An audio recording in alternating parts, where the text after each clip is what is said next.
Fun episode today. We've got some exciting news to share with everybody, and an article which has been taken down about OpenAI's plans for the near and mid-term future, based on an interview with Sam Altman. But it's been removed, so banned content. We try and figure out what it is. What's our news? Anyway, fun episode. What's our news? You said we have We're news? You're going to have to watch the episode. Oh, yeah, you're going to have to watch the episode to find out, man. I feel like I should know because I was just there, but I don't remember now. Yeah. All right. Well, let's go find out. We're in the past now. Yeah. Right.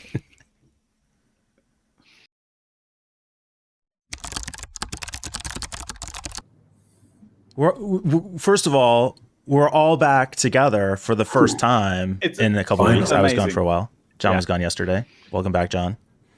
Thanks. Yeah. It was just a short trip out to Beep, and I was visiting Beep. Yeah, I don't know what your guys' problem is, man. I've got a travel kit for podcasting, so I'm sorry. Yeah, you're like ready.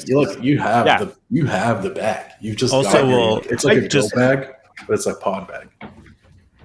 And we'll publish his room number and the hotel that he's staying at while he's recording. Right. Yeah. Floor and room number. You can come visit. He doxed himself yesterday somehow, revealing his travel in Dublin. That's right. Oh, you went to Dublin? I did. You took making fun of Irish people for some reason. Oh, Bigger. Oh, there he goes. Hi there, Bigger. Sorry. It's a lovely place. I recommend anybody go to Dublin. It's a very green place. Very expensive though. Hey, can we first talk about a couple of one big thing that's happened? It's big, huge. What's that, Peter? 500 subscribers. Ding, ding, ding, ding, ding, ding. Yeah. It's a black screen, by the way. We hit 500. Yes. And we love each and every one of you. You are so much more valuable to us than any of our actual relatives. We think that we're going to organize a huge party. Thank you so much for subscribing. We can now finish the podcast. But for real, thank you. Genuinely appreciate it. If you haven't subscribed, please do. We're now going to be going on about how close we are to 1,000 subscribers. We're so close. We're this close. So close. So if you're not subscribed and you're watching, just get us over this little hump. Just help us out. Yeah.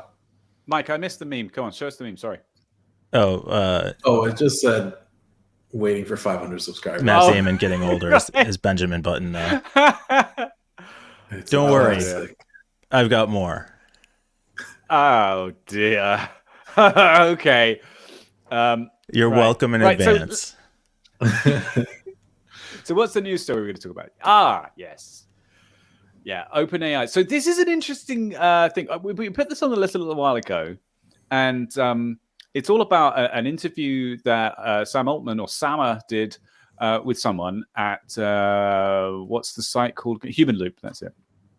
And we went back to go and have a quick look again today to just kind of refresh our memories because, we like to do our research. And the content has been removed, at the request of OpenAI, which is a bit like, well, what was in the article? What was said that they don't want other people reading about? Like, what was said? Let's check quite mysterious. The archives. Yeah, fortunately, this is the internet, so it's 2023, baby. You are not getting this, And I actually think it has to do with the near-term roadmap. I imagine Sam Altman said something maybe he shouldn't have. He's the CEO, so But instead of just adjusting the article, they have to have the whole thing taken down. It sounds like he went rogue altogether. Just off. That's a bit dramatic. But, I think we're kings of drama here. Just so speculate wildly. Definitely it's confirmed that Sam actually did go rogue. I need a not confirmed Sam. His model needs tuning. Nice. They can let it out. If Sam just went rogue, when do you guys think good old Mark Zuckerberg? Oh my God. Yeah. There was some interesting stuff. It's quite go and check it out. We'll put a link in the description if anybody wants to have a look at it. But some really interesting points. One of the things he said was that they are basically fine-tuning GPT-4 right now. They're kind of focusing on making it better and cheaper and faster. I think my theory, and they're not I don't think he mentioned GPT-5, but in this article. But my theory is basically they've made a product that they can make some money off, and they're doing quite well. And they've been shown that larger models don't make more sense, and they've kind of gone back to the drawing board sort of thing. Like, oh shit, they were doing things in a certain way and getting definite results, and now it's like everybody's doing it. And yeah, what do you think? I think we had talked previously with respect to the size of the data set that they had been essentially trained on the largest data set available, all publicly available data sets, the entire internet, and that what they recognized is they just weren't going to keep getting bigger and bigger data sets, so they were trying to focus on better training, better models. Yeah, more focused stuff, and that's what the open source stuff has shown, is that more targeted models with smaller data sets, but for more focused and like relevant stuff, then that seems to get better results for those areas. So I guess like I don't know, like if you were trying to make an AI that is a chef, if you trained it on just recipes instead of the internet, then you might get better recipes out of it, sort of thing. That's a bit of a contrived example, but hey, I wonder if porn works that way. Like if you train a porn AI on just porn, or does how would that compare to a general AI image generation system?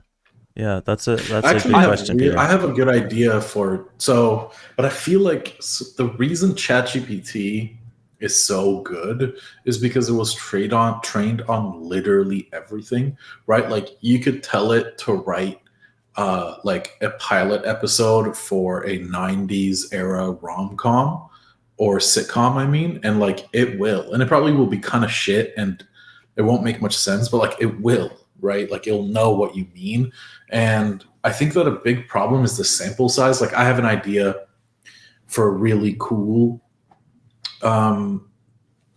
hyper specific language model product. I'm not going to say it here because I actually think it's that good.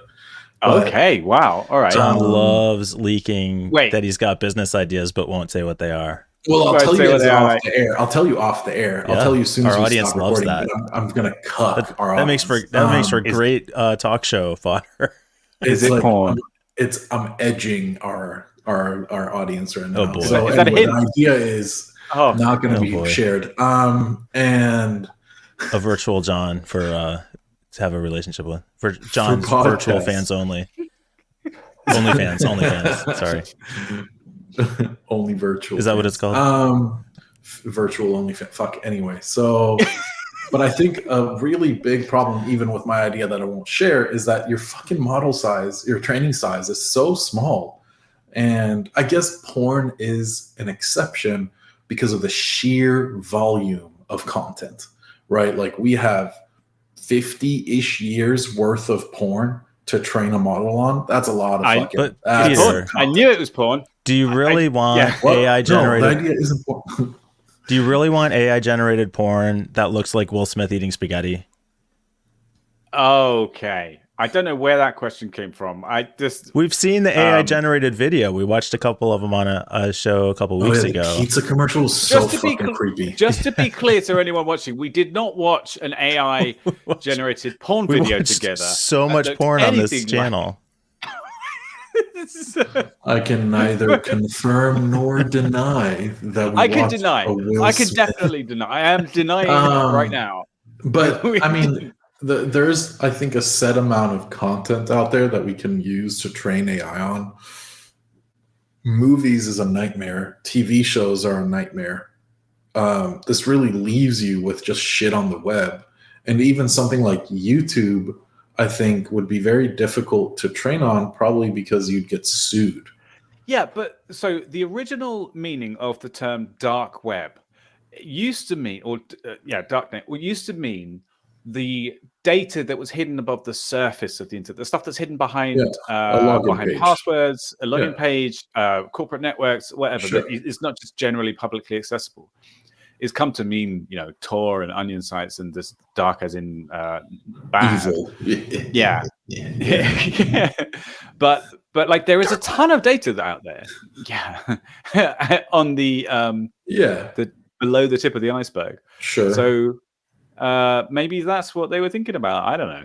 Well, I feel like didn't Facebook use all of their content, which is classically labeled as dark web for Llama, right? Didn't it train on communications and conversations?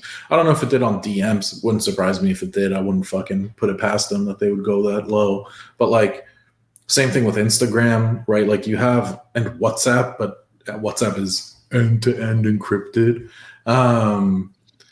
But like there's so many, Twitch, like and then obviously YouTube, there's so many places that these companies could slap a large language model or a different type of AI training model and be like, there you go, digest the petabytes that we have. Yeah. So we've combined a couple different conversations here. To the original point of GPT using smaller data sets to optimize smaller data sets, and John, you made the comment about using more specialized data sets. I think there's two things though. You have to teach the model just about language. True. But then you also want to teach it to be more specialized. And I don't know if you can teach it generally enough about language on a smaller, more specialized data set. Maybe you can.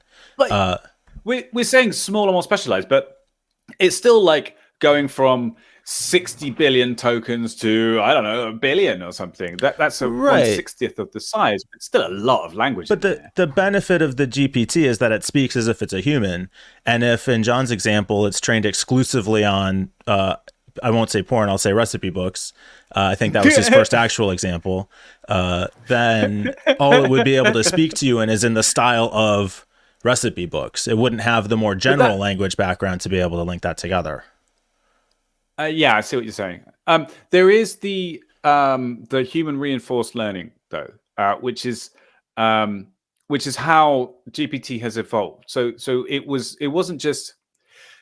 I saw something recently. Basically, what they do is, first of all, they get experts to write answers to questions, and then they ask the AI to answer those questions, and then they compare the two and tell the AI how it can modify them to make them better, closer to the expert answers. So there's a lot of human interaction here. It's just like the base data is more focused and less likely to hallucinate rubbish because it's actually relevant to what it's specializing in. So I don't know. It makes sense to me, but maybe I should go off and get my AI degree. Yeah, I think smaller data sets definitely make sense, but I'm just saying they have to be still large enough to be able to have the larger not context for the language, but like a broad enough sample set to get the language part down before it can get the specialized language part down. Yeah. Well. So, also in the article, what was the other thing? Let me just bring up here. You guys just pod amongst yourself for a second because I'm doing it live.